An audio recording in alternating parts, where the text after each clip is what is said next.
Bonjour et bonsoir. Ça dépend de là où vous êtes, bien-aimés dans le Seigneur.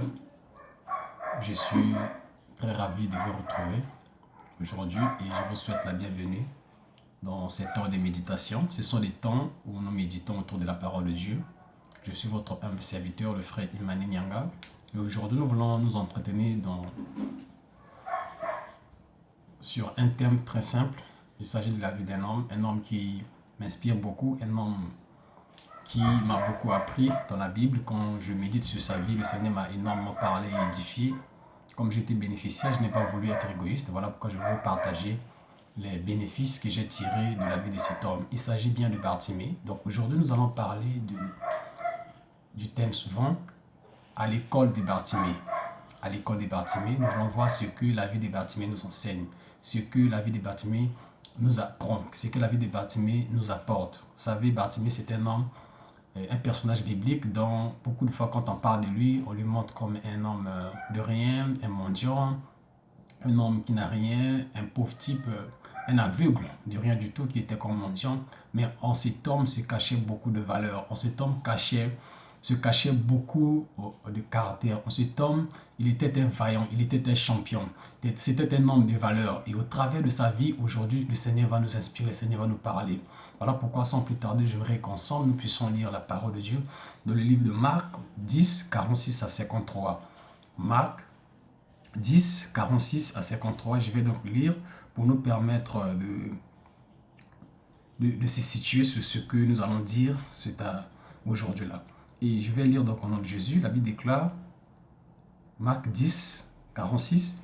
Ils arrivèrent à Jéricho et lorsque Jésus en sortit avec ses disciples et une assez grande foule, le fils de Timée, Bartimée, mendiant aveugle, était assis au bord du chemin. Il entendit que c'était Jésus de Nazareth et il se mit à crier, « Fils de David, Jésus, aie pitié de moi. » Plusieurs le reprenaient pour le faire taire, mais il criait beaucoup plus fort, « Fils de David, aie pitié de moi. » Jésus s'arrêta et dit, « Appelez-le. » Ils appelèrent l'aveugle en lui disant, « Prends courage, lève-toi, il t'appelle. » L'aveugle jeta son manteau et se levant d'un bond vint vers Jésus.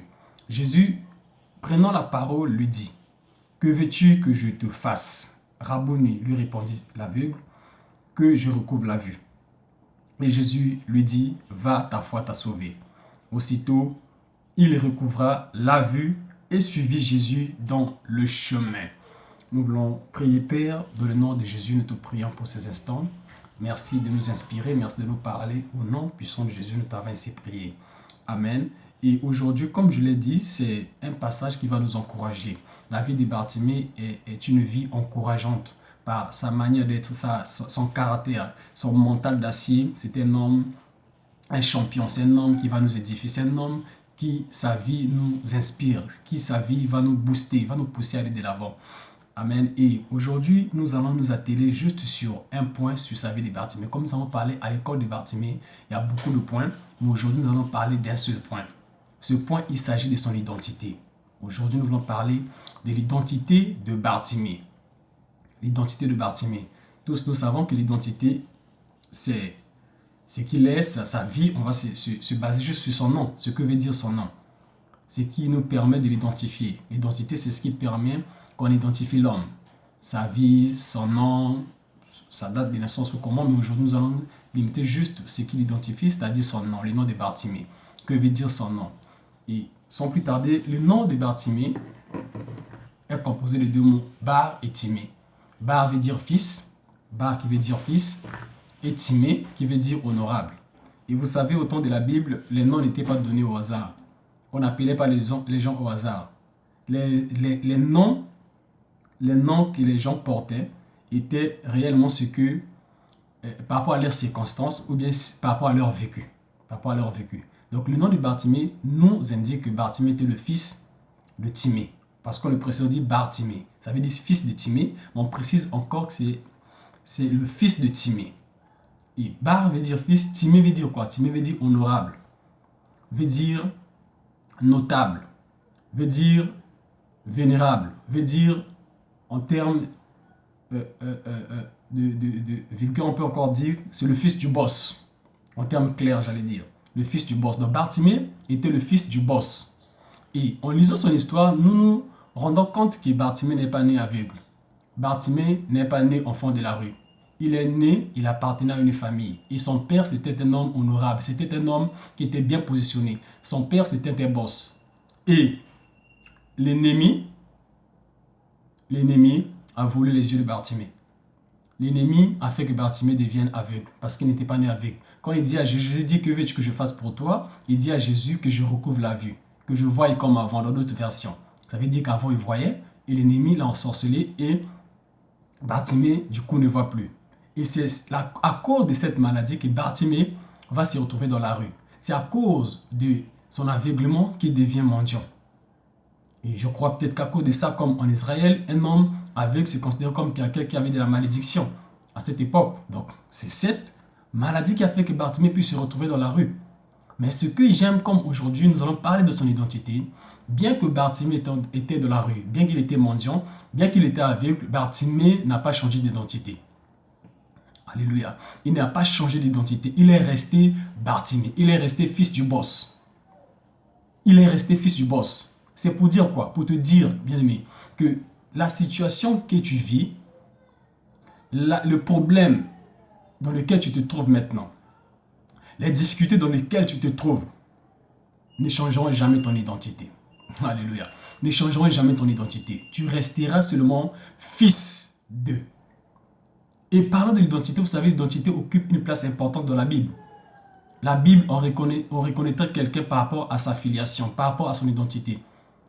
Et voilà pourquoi même le jour où David s'est présenté devant Saoul, Saoul a posé la question de qui ce jeune homme est-il fils?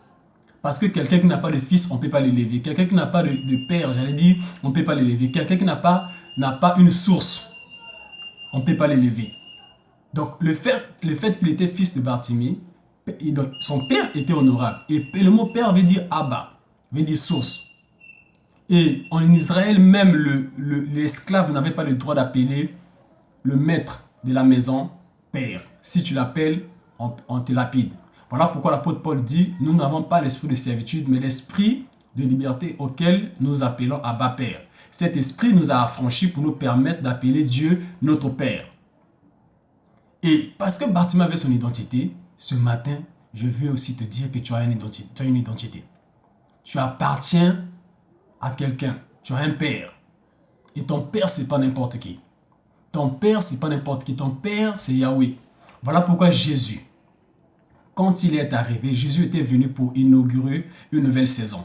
Il était venu pour rétablir la relation entre Dieu et les humains. Il était venu pour réparer la séparation qui était mise entre l'homme et Dieu. Et Jésus est venu pour réparer et aller au-delà, qu'il devienne lui. Le Fils est né et nous devenons les fils. Voilà pourquoi la Bible déclare, Dieu a tant aimé le monde et a envoyé son Fils unique, afin que quiconque croit en lui ne périsse point, mais qu'il ait la vie éternelle. Mais il dit encore que à tous ceux qui l'ont reçu, dans la parole de Dieu, il dit qu'elle a envoyé la parole était Dieu, ainsi de suite, il dit à tous ceux qui ont reçu quoi cette parole qui est Jésus, elle leur a donné la parole, leur aura donné le pouvoir de devenir enfants de Dieu. Donc tous ceux qui ont reçu la parole, tous ceux qui ont reçu Jésus comme leur Seigneur et Sauveur, sont devenus automatiquement fils de Dieu. Voilà pourquoi un jour les disciples ont posé la question à Jésus. Ils lui ont vu prier. Dans Luc 6, 11, 1 à 2, la Bible déclare qu'un jour les disciples ont vu Jésus prier. Ils ont vu sa manière de prier n'était pas une manière ordinaire. Et ils ont posé la question, ils ont dit à Jésus, Jean a enseigné à ses disciples de prier. Les pharisiens ont leur manière de prier, mais toi aussi apprends-nous comment prier. Et Jésus va leur dire, lorsque vous priez, ça veut dire qu'il y avait une autre manière de prier. Les disciples de Jean avaient appris à prier. Les pharisiens aussi avaient leur manière de prier. Les scribes aussi avaient leur manière de prier. Mais Jésus dit, vous, s'agissant de vous, quand vous priez, dites notre Père qui est aux cieux. Vous ne prierez pas comme les disciples des gens. Vous ne prierez pas comme les pharisiens. Vous ne prierez pas comme les scribes. Mais vous, quand il s'agit de prier, quant à vous, votre manière de prier doit être différente. Quand vous priez, vous devez reconnaître d'abord à qui vous adressez vos prières. Parce que vous savez, quand on parle de la prière, c'est parler avec Dieu. Parler avec Dieu, c'est une communication. Et la communication inclut une relation. Quand on parle de la communication, c'est qu'il y a une relation. Il y a un lien entre deux personnes. Et la manière de communiquer avec une personne dépend aussi de l'intimité que nous avons avec la personne. Dépend de la relation que nous avons avec la personne. Je prends un exemple. Aujourd'hui, je peux raconter une histoire à une sœur ou à un frère.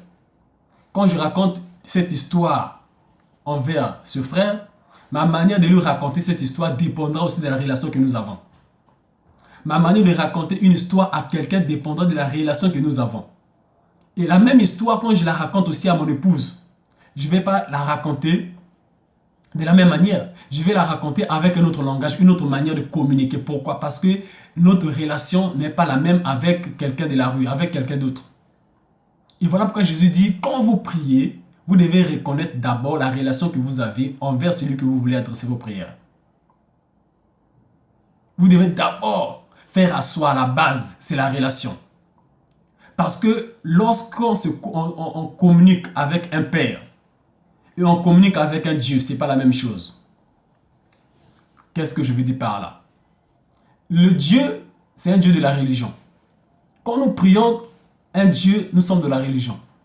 Mais quand nous prions un Père, quand nous parlons au Père, nous sommes de la relation.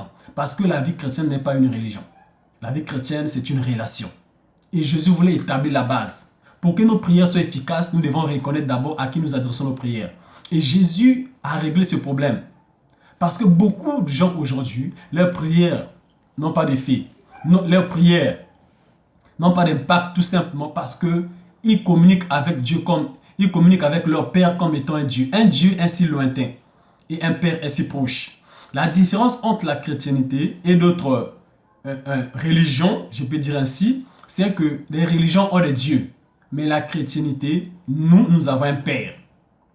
Et parce que nous avons un Père, notre manière de communiquer avec ce Père est différente. Voilà pourquoi Jésus dit, lorsque vous prédites notre Père qui est aux cieux. Donc ce matin, je voulais te rappeler que tu as un Père. Tu as un Père.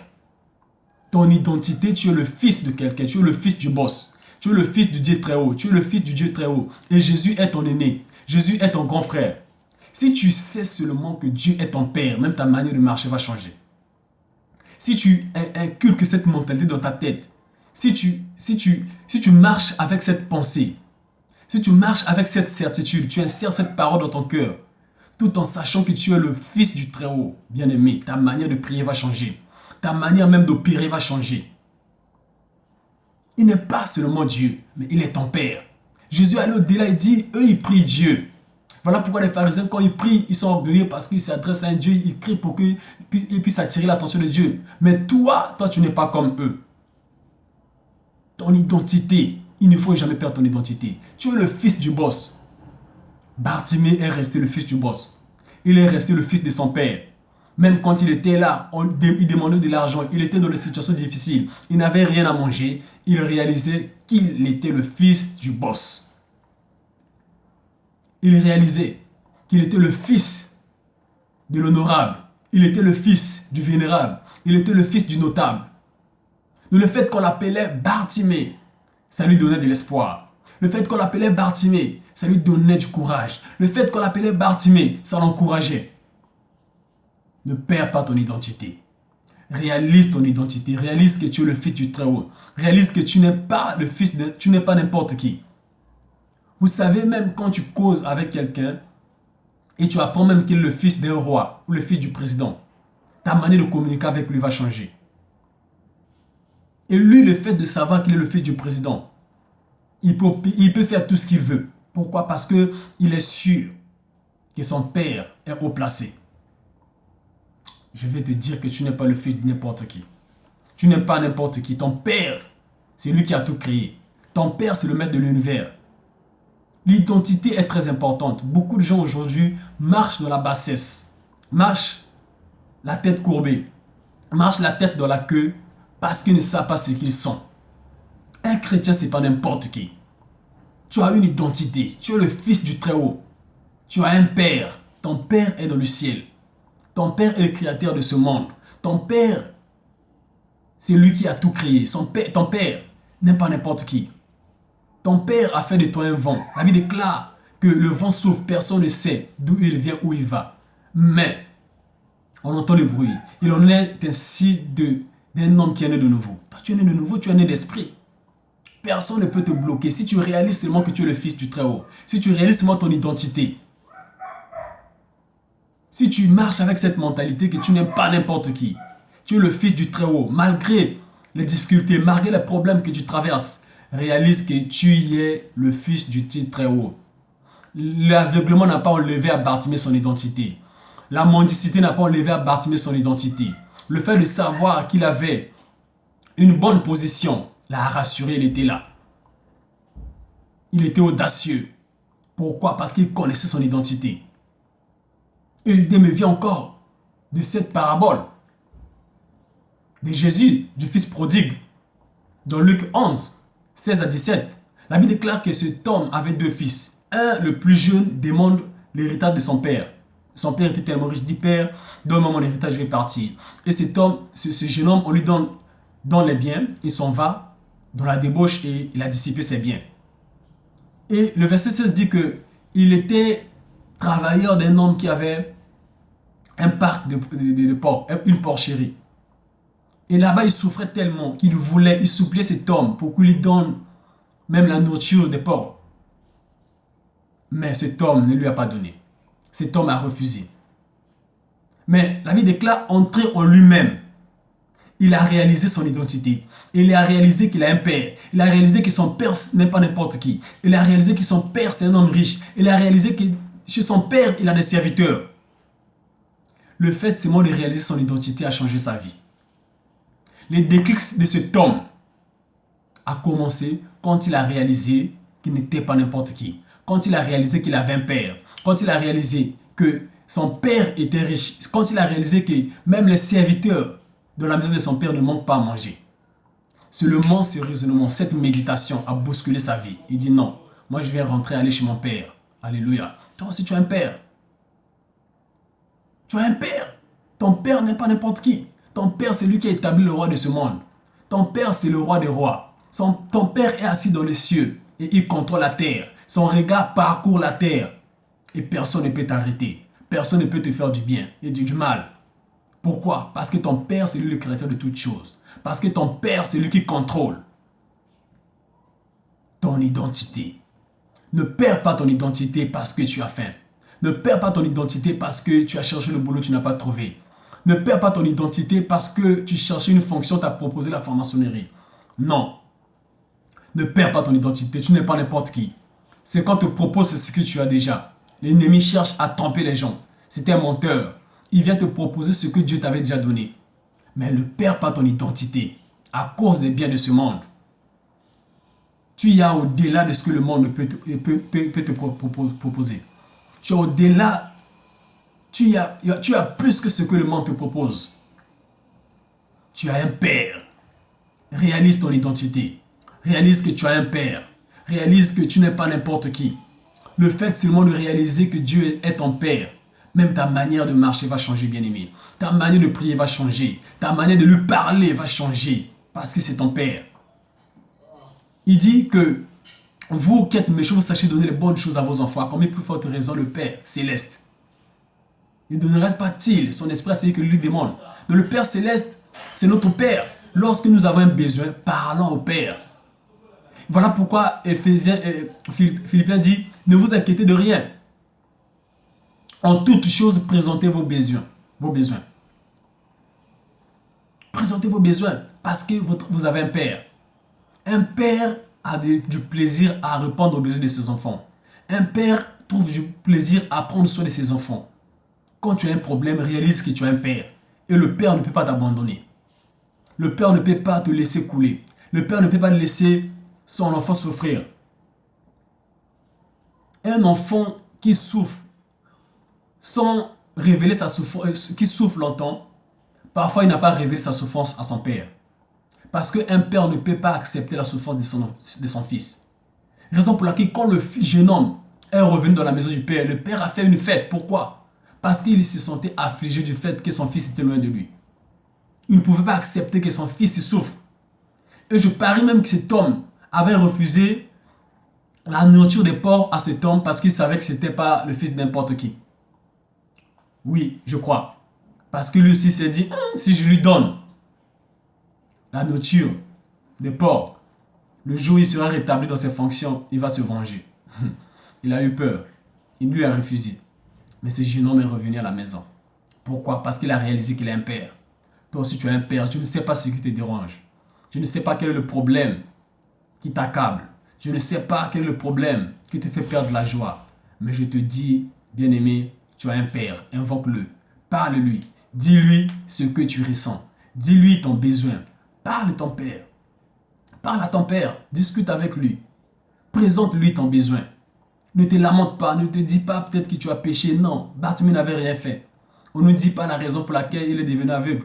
Seulement comme ça, certainement, c'est la méchanceté des hommes qui ont fait de lui aveugle. Mais je te dis, ton problème a une solution parce que tu as un père. Ton père est haut placé. Il règne au-dessus de tout. Il est assis. Son trône est élevé. Il contrôle toute la terre. Et parce qu'il est assis sur son trône, c'est lui qui décide sur ta vie. C'est lui qui a le dernier mot sur ta vie. Ne te laisse pas abattre. Ne te laisse pas décourager. Lève-toi. Tu as encore quelque chose. Tu as encore un reste. Tu as encore un reste. Tu as encore un reste. L'ennemi n'a pas tout volé. Lève-toi, relève-toi. Avance. Ta génération compte sur toi. Ceux qui sont autour de toi comptent sur toi. Ne laisse pas l'ennemi te gagner. Tu es un vaillant, tu es un champion. Comme Bartimée, c'était un homme fort, c'était un champion. Un homme qui avait une mentalité aiguisée, un mental d'acier, une mentalité blindée. Il ne pouvait pas se laisser faire. Quand il trouve l'opportunité, oh Bartimée, c'est ce que Bartimée nous enseigne. Son identité l'a permis d'être serein, l'a permis de garder la position, l'a permis de ne pas aller de gauche à droite. Il était là. Et Bartimée, c'était un fils du boss. Toi aussi, tu es le fils du boss. Voilà ce que l'identité de Bartimée veut nous enseigner aujourd'hui.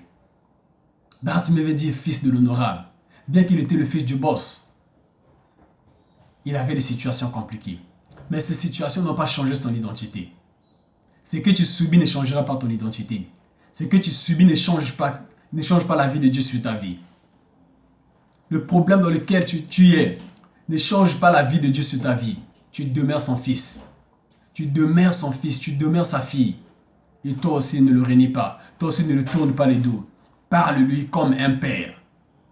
Il t'attend, il a besoin de te répondre. La Bible déclare, lorsque tu parles à ton père, entre dans ta chambre, ton père qui est là dans le lieu secret, va t'écouter, va te rendre selon ta prière.